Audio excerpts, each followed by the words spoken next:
तो लाल ही है रे। ओ भाई क्या तेरा बाप नहीं कह रहा? नहीं रे, तेरे बाप की है और तेरा बाप मैं।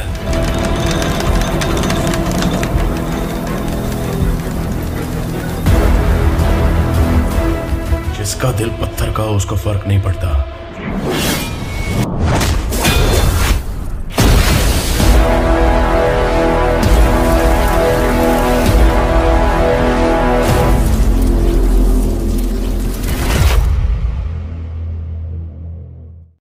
फ्रेंड्स, आज हम बात करने जा रहे हैं KGF मूवी के बारे में।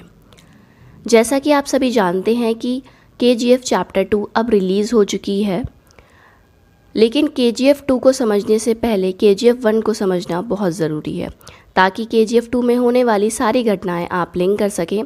तो इसी को ध्यान में रखते हुए हम आपके लिए लाए हैं KGF चैप्टर 1 की स्टोरी, वो भी शॉर्ट में।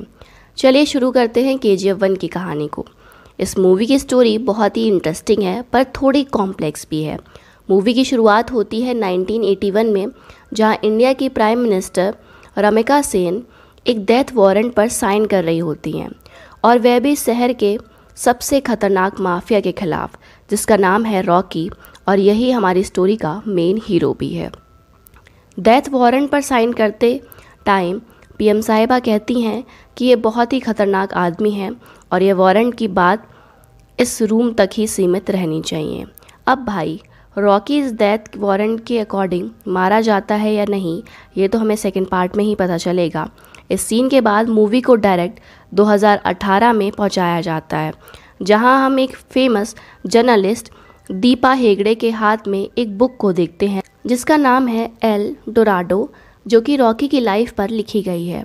और इस बुक के बारे में मेन बात करते हुए वह कहती है कि आखिर ऐसा क्या है इस बुक में जो गवर्नमेंट इस बुक को पब्लिक में आने से रोक रही है।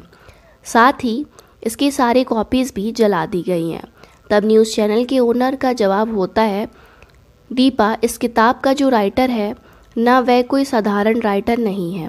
वह लिखने से पहले अपने शब्दों को 100 बार सोचता है, और अगर उसने ये किताब लिखी होगी तो ज़रूर इसके पीछे कोई एक सच्ची कहानी है। तब दीपा कहती है, क्यों ना ये कहानी उसी के मुंह से सुनी जाए। और इसके बाद सीन आता है जिसमें बुलाया जाता है आनंद जी को, ये जानने के लिए कि आखिर उनकी इस बुक में कितनी सच्चाई है।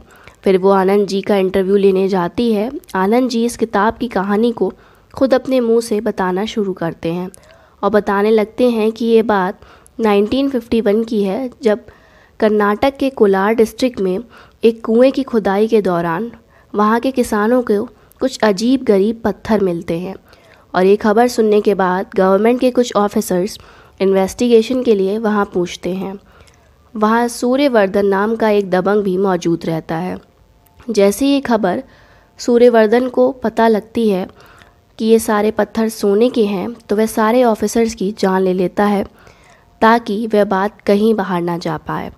जिस दिन ये घटना होती है उसी दिन पास के गांव में एक बच्चे का जन्म होता है, जो कि इस मूवी का मेन हीरो है, और इसके बारे में हम आगे बात करेंगे। अब तो आप समझ ही गए होंगे कि कोलार में गोल्ड निकलने की वजह से वह जगह कोलार गोल्ड के नाम से जानी गई, यानी शॉर्ट में कहें तो KGF। ये जगह भारत के कर्नाटक स्टेट में है, जहां पहले कभी गोल्ड माइनिंग हुआ करती थी, लेकिन ऐसा वहां कुछ नहीं होता। आपको बता दें दोस्तों, KGF तो असली जगह है, लेकिन यह मूवी सिर्फ एक फिक्शन है। ये सिर्फ एक स्टोरी बेस्ड मूवी है। अब स्टोरी आगे बढ़ती है, जिसमें हमें दिखाया जाता है कि सूर्यवर्धन ने उस जगह को गवर्नमेंट से 99 साल के लिए लीज पर ले लिया, और साथ ही वहाँ एक नाराची नाम की कंपनी बनाई। किसी को शक ना हो इसीलिए उसने उस कंपनी को एक लाइमस्टोन यानी चूने की खदान दिखाया।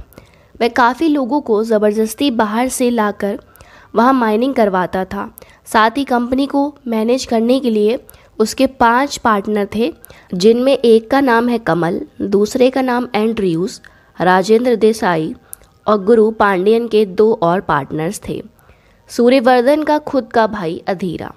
मूवी में दिखाया गया है कि अधीरा को छोड़कर बाकी सभी पार्टनर KGF को छोड़ दूसरे शहरों में बिजनेस करते थे, उनका ये गोल्ड स्मगलिंग का बिजनेस काफ़ी ज़ोरों शोरों से चल रहा था।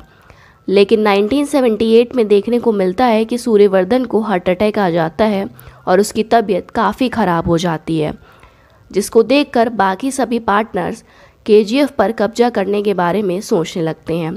लेकिन उनका ये सपना पूरा नहीं होता, क्योंकि सूर्यवर्धन अपनी इस हालात में अपने बेटे गरुणा को इस कंपनी का मालिक बना देता है। लेकिन ये बात उसके भाई अधीरा को जमती नहीं है और वह गरुणा को मारने की कोशिश करता है और असफल रह जाता है। लेकिन मूवी में दिखाया जाता है कि गरुणा अधीरा को मार डालता है। अब गरुणा पूरे साम्राज्य पर राज करने लगा। वह काफ़ी जालिम दिखाया गया है, जिसकी वजह से सभी पार्टनर उसको पसंद नहीं करते थे। ये सारी बातें तो मूवी की बाकी कैरेक्टर्स के बारे में थीं, पर अब चलते हैं मूवी के मेन कैरेक्टर की तरफ, जिसका नाम है रॉकी। रॉकी का असली नाम राजा कृष्णप्पा बैरिया था, जिसकी माँ एक विधवा और बहुत गरीब औरत थी। जब राजा की उम्र 10 साल हुई तब उसकी माँ बीमारी से गुजर गई। मरने से पहले उसकी माँ ने अपने बेटे से एक वचन दिया था कि उसे बड़ा होकर बहुत ही ताकतवर और अमीर आदमी बनना होगा, ताकि वह एक अच्छा इंसान बने और दूसरों की मदद करे। बस यही वादा पूरा करने के लिए राजा मुंबई की ओर चल देता है और वहाँ उसने अपने आप को एक नया नाम देता है, रॉकी।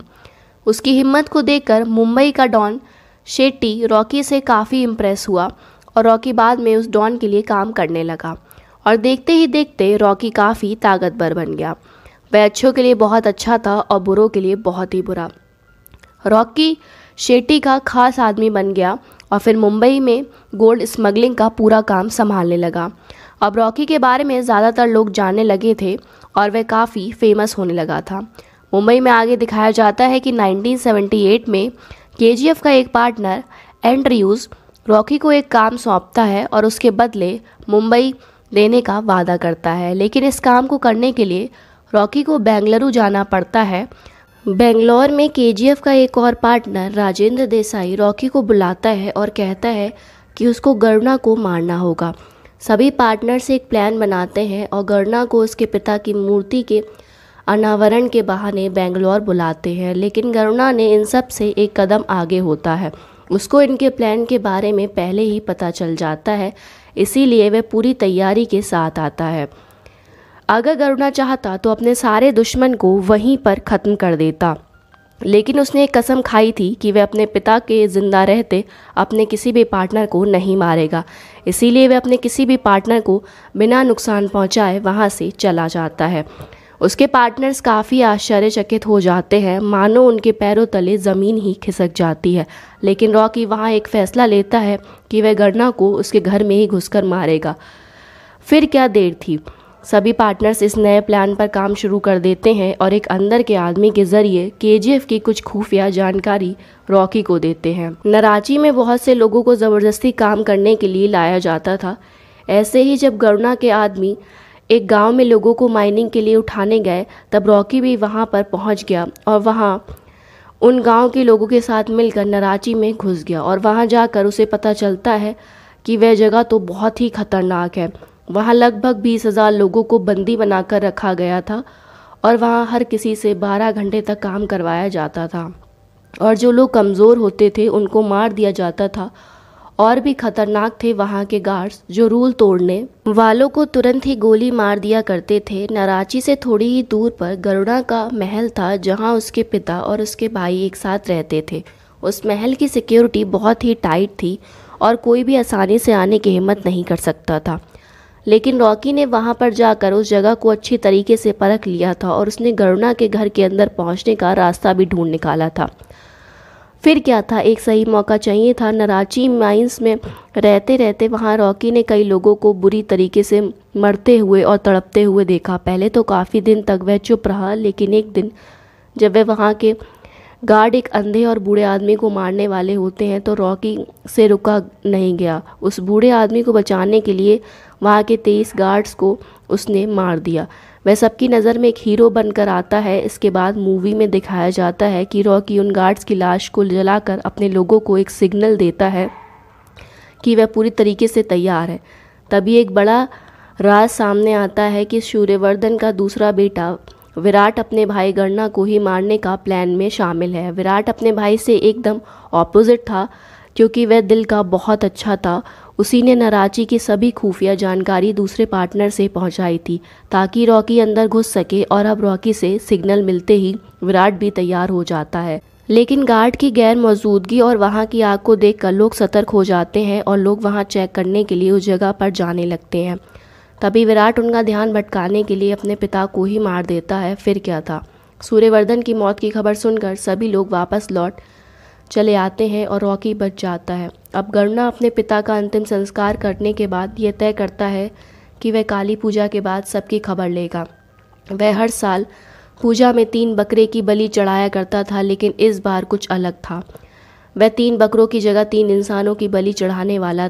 ये तीनों वह थे जो उसे मारने के लिए आए थे, लेकिन किसी वजह से पकड़े गए और उन्हें एक खास तरह के कमरे में रखा जाता है। रॉकी उन तीनों में से एक को मारकर खुद ही उसकी जगह ले लेता है और फिर तीनों को पूजा में ले जाया जाता है और इस पूजा में नाराजी के सभी गार्ड्स और 20,000 लोग शामिल थे। गणना पूजा शुरू करता है और 2 लोगों की बलि चढ़ा देता है, लेकिन जब रॉकी की बारी आती है तब सबकी पकड़ से छूटकर रॉकी तलवार से खुद गणना का गला काट देता है। रॉकी ने हज़ारों लोगों के सामने गणना को मार डाला और ये खबर चारों तरफ फैल जाती है और केजीएफ के सभी पार्टनर सोच रहे थे कि अब वहां पर उनका राज होगा। लेकिन रॉकी के मन में कुछ और ही था। वह मुंबई जीतने के लिए नहीं आया था और अगर वह चाहता तो गणना को बेंगलुरु में ही मार सकता था, लेकिन उसने ऐसा नहीं किया।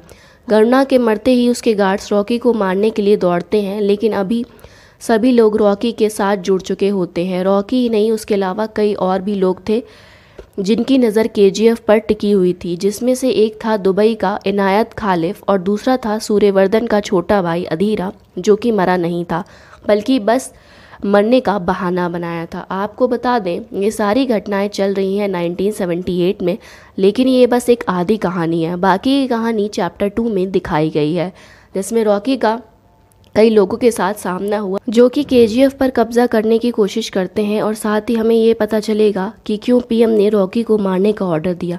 इंटरेस्टिंग बात ये है कि चैप्टर में अधीरा का रोल संजय दत्त ने प्ले किया है और पीएम का कैरेक्टर निभाया है रवीना टंडन ने। तो दोस्तों, ये थी KGF 1 की पूरी कहानी। आपको ये कहानी कैसी लगी कमेंट सेक्शन में ज़रूर बताइएगा।